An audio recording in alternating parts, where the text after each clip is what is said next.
அனைவருக்கும் வணக்கம். இன்றைய யோகா பகுதியில் நம்ம பார்க்கக்கூடியது உத்திர போதி முத்ரா. நிறைய முத்திரைகளை பார்த்துட்டு இருக்கோம். இப்போ இந்த பகுதியில் உத்திர போதி பார்க்கலாம். உத்திரன்னா என்னன்னு பார்த்தீங்கன்னா சமஸ்கிருதத்தில் இப்படி இருக்கு. அதுக்கு மீனிங் பார்த்தீங்கன்னா உத்திரன்னா அப்வர்ட், அதாவது மேல் நோக்கி வர்றது அப்படின்னு அர்த்தம். அதாவது எனர்ஜி சொல்கிறோம் இல்லையா, நம்மளோட சக்தி மேல் நோக்கி வர்றதுங்கிற மாதிரி சொல்கிறோம். போதினா அது தூண்டுதல், அந்த எனர்ஜியை சக்தியை தூண்டி மேல் நோக்கி எழும்ப வைக்கிறது அப்படின்னு தான் இதோட பொருள். உத்திர போதி முத்ரா.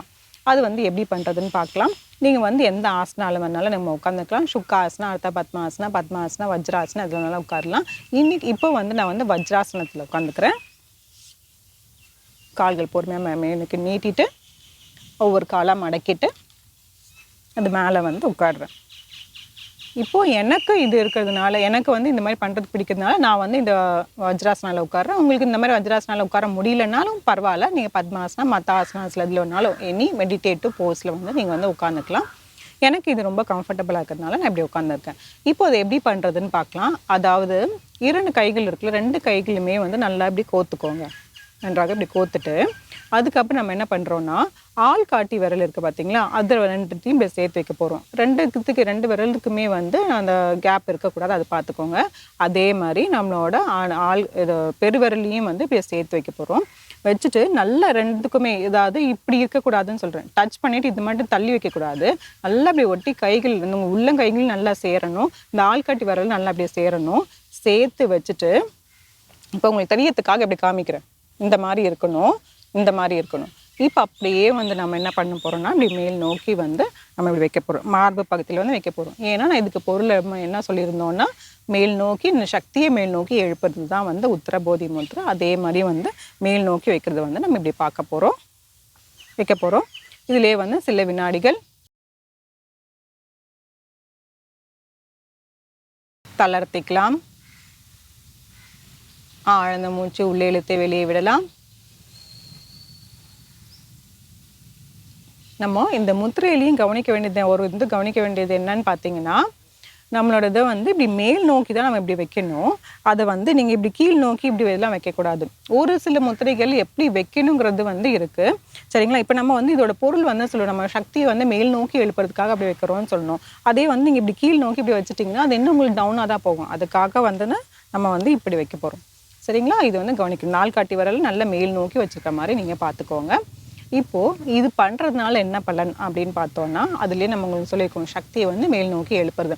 இப்போ சில பிள்ளைங்கள்லாம் பார்த்தீங்கன்னா, குழந்தைங்கள் அந்த குழந்தைங்களாம் சரி, டீனேஜ் இருந்தாலும் சரி, இல்லை நடுத்தர இதுகளாக இருந்தாலும் சரி, யாராக இருந்தாலும் பார்த்தீங்கன்னா அவங்களுக்கு செல்ஃப் கான்ஃபிடென்ஸ் இருக்காது.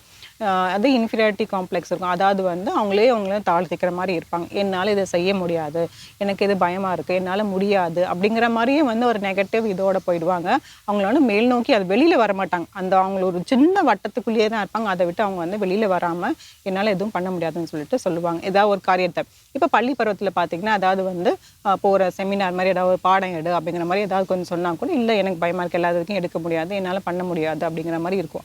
அவங்க மேலேயும் அவங்களுக்கு நம்பிக்கை இல்லாமல் இருக்கும். ஆனால் பார்த்தீங்கன்னா அவங்க நல்லாவே படிப்பு நல்லாவே இருப்பாங்க.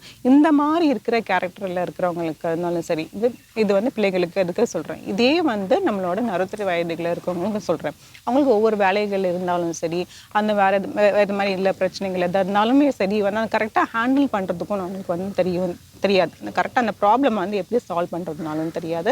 அதுக்கப்புறம் அவங்களுக்கு மேலே தன்னம்பிக்கை இல்லாமல் இருக்கும். அவங்களெல்லாம் இது தாராளமாக செய்யலாம். குழந்தைங்களுக்கு இப்போத்துலேயே இந்த மாதிரி பழக்கப்படுத்திகிட்டே வந்தோம்னா, அவங்களோட இதை அவங்க நல்ல செல்ஃப் கான்ஃபிடென்ஸ் இம்ப்ரூவ் பண்ணிவிட்டு அவங்க அடுத்தடுத்த ஸ்டேஜுக்கு போவாங்க. நம்மளோட பேரண்ட்ஸாக இருக்கிற நம்மளை தான் இந்த மாதிரிலாம் அவங்கள ஊக்குவிக்கணும். சரி, மறுபடியும் இந்த உத்திரபோதி முத்திரை ஒரு டைம் பண்ணிவிட்டு பண்ணலாம். கைகள் கோத்துக்கோங்க, ஆள் காட்டி விரல் சேர்த்து வச்சுக்கோங்க, கட்டை விரலையும் சேர்த்து வச்சுக்கோங்க. நல்லா இப்படி மேல் நோக்கி இப்படி வைக்க போகிறோம். சில வினாடிகள்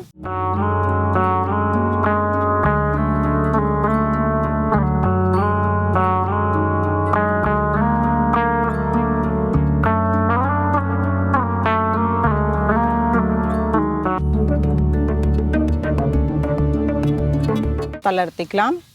ஆழ்ந்த மூச்சு உள்ளே இழுத்து வெளியே விடலாம்.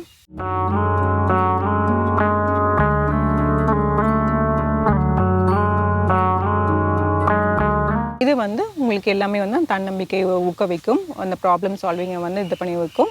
அதே மாதிரி இப்போது நீங்கள் சில டைமில் பார்த்தீங்கன்னா நம்ம ஏதாவது யோசிக்கும் போது பார்த்தீங்கன்னா இப்படி வச்சுட்டு இப்படி உட்காந்துருப்போம், இப்படி அப்படின்னு சொல்லிட்டு நம்ம யோசிப்போம். இது வந்து நம்ம அறியாமையே வந்து இந்த முத்திரைகளில் வந்து நம்ம கைகளிலே வருது. அது அந்த அது அதுக்காக தான் சொல்கிறது, நம்ம யோசிக்கிற தன்மையும் வந்து இந்த முத்திரைகள் வந்து நல்லாவே தரும்.